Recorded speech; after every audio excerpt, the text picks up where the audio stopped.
Magandang umaga po sa ating lahat. Alam mo ba, hindi lahat ng taong nakikinig sa problema mo ay may malasakit sa iyo. May mga taong tahimik na nakikinig, nagtatanong, at kunwari ay concern.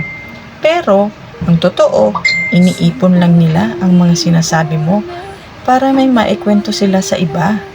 Kaya maging maingat sa mga taong pinagkakatiwalaan mo.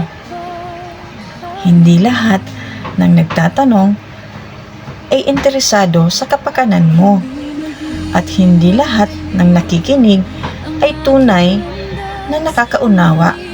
Minsan, ang mga bagay na sinasabi mo habang ikaw ay mahina at naghahanap lamang ng kausap, pwedeng maging sandata nila laban sa iyo.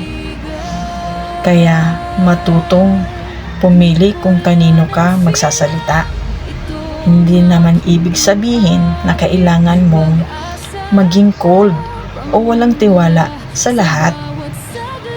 Matuto ka lang maging mapili, dahil hindi lahat ng nakakaalam ng kwento mo ay karapat-dapat malaman ang buong kwento. Minsan, ang katahimikan ang pinakamagandang paraan para protektahan ang sarili mo. Naway gabayan at pagpalain tayong lahat ng poong may kapal. Magandang umaga po muli.